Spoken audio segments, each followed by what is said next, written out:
Welcome to the video, guys. In today's video, we're going to go through what I would do if I had to start again and go from 0 followers on Instagram or 0 followers on any social media platform, because this can apply to anything, to at least 50,000 followers, because I've got like 60,000 something on Instagram, and I've helped a bunch of my clients grow their social media following, like Black Bezos, Neural Knowledge, Gavin Speaks, Code Sweet, just a bunch of people. So I've been through the ropes multiple times, and obviously a few of my clients came from basically barely any followers. Like me personally, I came from 800, and that's just built through personal network. And then I had another client that had like 600, and we managed to grow to at least 50,000 followers. And the things that happen to you when you grow to such an enormous follower count, it's amazing. Like brands will start messaging you to work with you.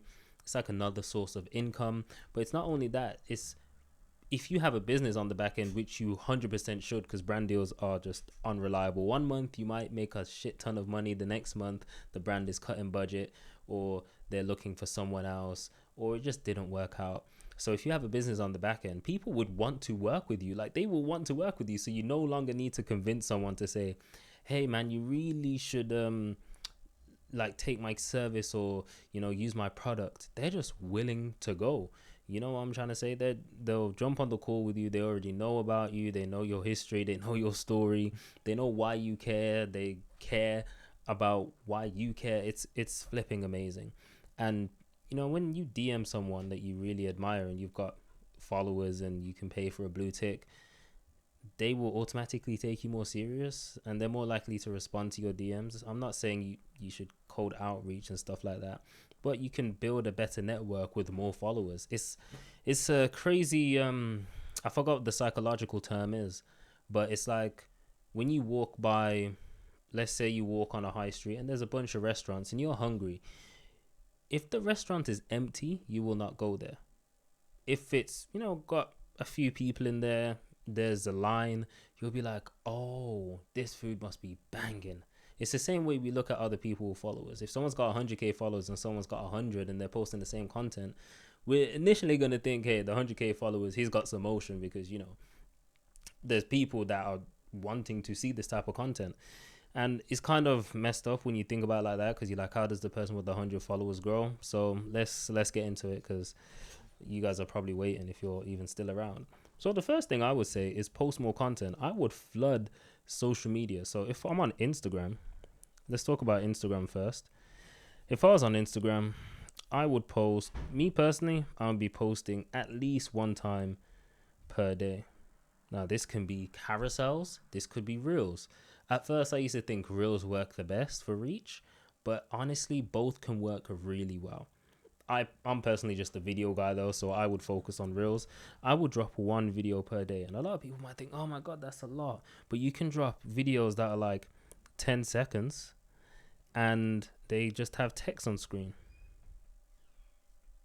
It doesn't have to be much. And I would focus on like transformational videos. So I've clearly gone from, I don't want to say no one to someone, but I've gone from point A to point B, and there's been a good amount of change, whether I've changed as a person, whether my business has changed, whatever I'm kind of focused on my Instagram page. So for example, if I'm a fitness coach and I've gone from skinny to muscular, that's a great transformation that people want to get into. And you as a fitness coach, if you've gone from skinny to, being muscular and having muscle, you're probably teaching other people how to do the same thing. So having that transformation of yourself is amazing. And another thing is, if it doesn't work once, like you post it, you get 100 views, do it again in another way, in another style, repackage it, use different words on text. And don't be afraid to use trial reels to do this as well. Like that's what it's for. But I personally would just post it on your main page anyway. I came across like a few brands, and they literally repost the same video days apart. Obviously it's not the exact same one, it's restructured, but it's literally the same thing, same concept, same everything. Now if you want to be a crazy guy, I would post 2 times per day.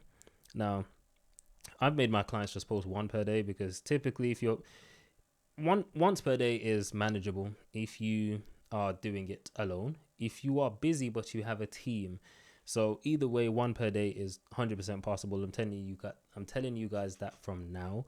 So don't try and, be scared.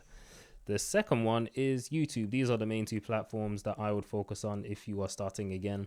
And if you're on YouTube, I would post twice per week if you're starting out, minimum. Or you can go to 3 times per week. The standard is once per week. And I would say drop down to one per week. And that's what I was doing for a bit. But I thought I just want some more practice, get some more ideas out there. I would do one per week once you started gaining some traction and you know what videos are working well, what videos you want to create, what videos people want to see from you. And then you can drop to once per week. Because if you're doing one video per week and you're only getting like 10 views, bro, this is why you see people saying YouTube is hard, because they go the whole year posting one video per week, just starting out, and and they just get 10 views and they're like, man, I only got 500 views for the whole year. I wonder why. You didn't even have enough. You didn't even have enough. What's the word? Videos to experiment with, ideas and topics to experiment with. Even though it might sound like a lot, 50. But imagine someone that posts twice or 3 times per week. They've doubled or tripled the amount of videos. They're going to get more views and they're going to know what works better and they're going to improve more. And even if you think content is luck, you posting more just increases your chances of luck anyway. Now, the second thing I would do, especially on IG, this also can work on YouTube, but start a series. This could be documenting business life. This could be documenting business life. This is just some things that I've seen. Documenting business life, a 30-day challenge. Like I did 30 content tips in 30 days. That did really well for me. And someone discovers you on day 28. They're like, damn, this tip is good. Let me pause. This tip is good. Let me check out your other ones. And they're like, damn, this guy's a sick creator. I'm going to follow him. It creates a catalog of content for people to consume. So you could document business life. You can do a 30-day challenge. You could do a fitness goal. Now, the key here is to stick to your brand. Like, if you're a fitness coach, if you're a business coach, if you're a life coach, if you're, let's say, manifestation, you could do 30 manifestation tips in 30 days. And I know you're probably thinking 30 manifestation tips or 30 tips in whatever industry. There's not that many, but you need to really focus on making it as simple as possible. Because when you overcomplicate things, especially on short form platforms, you lose people. And when you lose people, no one's watching your stuff, means your stuff ain't getting pushed out. Now, YouTube, you can do a series. Like I know we have Nero doing a series. I say we, with Nero's doing a series on universal laws. So there's 7 laws of the universe. He's only done 1 out of 7. But even if we run out of ideas, we know that we have 6 videos in the tank. I don't know why I scribbled it out. 6 videos in the tank to do about the universal laws. It's just a great way. Now, once you've, thought about all of that, I would focus on your hooks. You're probably getting low views, or if you're not getting low views, I don't know why you're here. But if you're getting low views, which is something that I suffered with, a few of my clients have suffered with, and if you're getting low views, you're not going to get traffic to your business. You're not going to get brand deals. You're not going to grow. Like, low views is something that nobody wants. You need to focus on your hooks, bro. Like, I'm like dead ass. If you're getting low views, hooks are literally 99.9% the reason. The other reason could be that people aren't watching past the hook, which is another concern. But there's no point worrying about that if they won't even watch the first 5 seconds in the first place of a short form video, first 30 seconds of a YouTube video, So when it comes to IG, the thing that I know that helps when it comes to hooks is being the word is curiosity. I don't know if I'm spelling that right. Looks like I spelled that horribly wrong. The word is curiosity. They need to be able to, you need to make them think, oh, what's he going to say in this video? Is it something that I haven't heard before? Is he going to explain it in a different way? You need to make them feel like they need to watch the rest of this video or else they can't go to bed. That's the simplest way to put it. No matter what platform you're on, if you can make them feel like they must watch this video before they go to bed, you're onto a winner. You know what I'm trying to say? So like it could come down to, again, if you're in fitness, you might be like, my transformation is crazy. And let's say you've had like an eating disorder, or if you were severely overweight or something like that, you showing yourself in that state, people are going to be like, no way, they transformed, how did they do that? And they're just waiting to see what you look like now. Or maybe you do a video where you've shown your transformation, like your B self, your new self, and you said, maybe on text you say, I can't believe I used to look like this. You could do the same with business as well. Like if you consult businesses, you could show what you do now, like you speaking on stage, maybe it's a bit of lifestyle, and then show what you was before. Maybe you wasn't living so good, you was late on rent, you've got an eviction notice. It literally could be anything. Showing the transformation is just a massive curiosity gap, which people just feel the need to fill.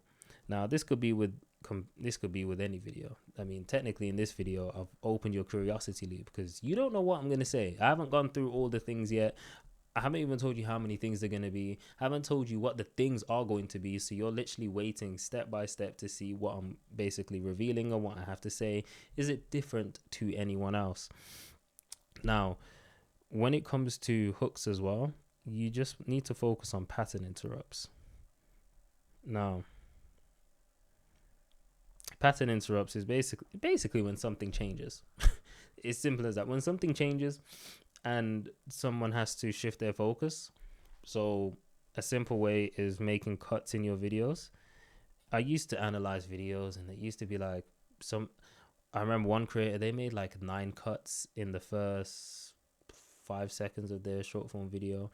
So me personally, I think that's a bit excessive, but you could do 3 cuts in the first 3 seconds, 5 cuts in the first 3 seconds. You know what I'm trying to say? And it's kind of like them fast cuts. It just captures attention because the scene's changing. People need to process that information, and while they're processing it, you're kind of basically stealing their attention. And before they know it, they're 5 seconds into the video and they're like, I might as well see it through. Why is this person actually talking about? They would have processed it, and if it's good information, they would carry on watching. So pattern interrupts is amazing. That's the visual aspect. Curiosity is the verbal aspect or the text aspect. You can also say that's visual. Now, one major thing is telling stories. I never used to tell stories on my Instagram, but when I started telling stories, bro, everything changed. Because it's like you become more vulnerable, you become more authentic.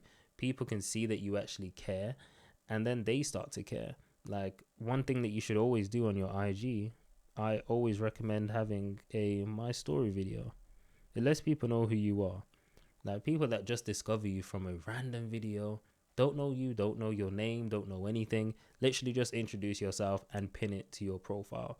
Always do a my story video. And a my story video doesn't even need to be spoken sometimes.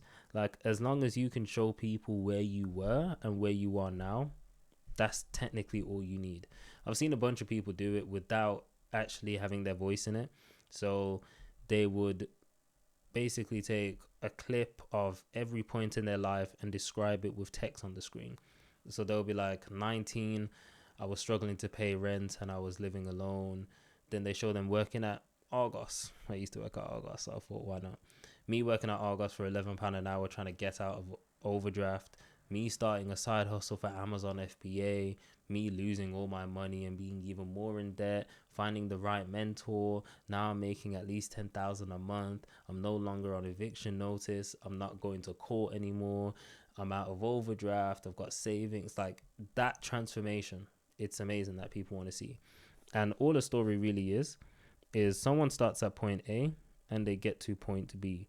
But the juice is, how did they get to point B? And the story always goes something like this real quick. So it's like a character. Someone starts here. They're a character. They face a major problem, red flag. Then they need to overcome the problem, but they don't know how. So they always find a guide, someone that's already done it. And they go to that person, hey, you should do this, follow this path, take this action, and I'm going to challenge you to do it. And if, there's always consequences. So if someone doesn't fulfill the task or do the action, they fail. Failing might be, in the last story I told you, you might just get evicted. You might be homeless. If you succeed, which most stories normally end in success because it's just a good story. You succeeded, you faced a challenge, you overcome it with the help, and now you got to where you wanted to be. That's literally all the story is. The best movies literally use this framework. Now, this should be the last one. Yeah, this is the last one. It's never about you. Don't matter. Even I told you, tell your story. Never think it's about you. People are there for the journey that you have. And like, people are inspired by your journey. They're like, wow, he went through a lot, or he's been through this. That's so amazing. And they want transformation like that. They want a story like yours, you know? Just because it's your story doesn't mean, oh, it's all about me, me, me, me, me. If you've gone from broke to riches, don't think that, you know, people are like, oh my God, he's gone from broke to riches. They're like, I want to go from broke to riches.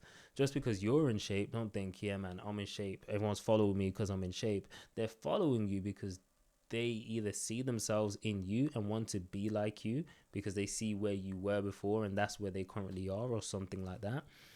And they just want to be in shape, bro. Like, I don't, no one's going to follow you just because it's you, honestly. And there was a quote I read in a book ages ago. It went something along the lines of, how did it go? Nobody cares about you. They just care about the position you hold. So like a CEO is only a CEO, and people respect him and bring him the coffee because he's the CEO. If he wasn't the CEO, people would be like, whatever, dude. You know, if you never had the body of someone's dreams, they'll be like, whatever, man. If you never had an inspirational story that people respected, they'll be like, whatever, man. Now, of course, stories make people care more. They, you know, build connection with people, and eventually people will care about you. That's how you build a community. But it's never really about you. Hopefully that made sense. It's never really about you. Just remember to serve the people and you will be rewarded handsomely. You will have more followers, more subscribers, a bigger community, more opportunities, more money, real leverage, everything that you ever wanted. So it's exactly what I tell my clients. And by the way, if you are a business owner who wants to double their lead generation and business revenue in the next 45 days using YouTube or Instagram, there's a link to work with me in the description. I nearly said comments. It might be in the comments as well. But with that being said, I'll catch you guys in the next one.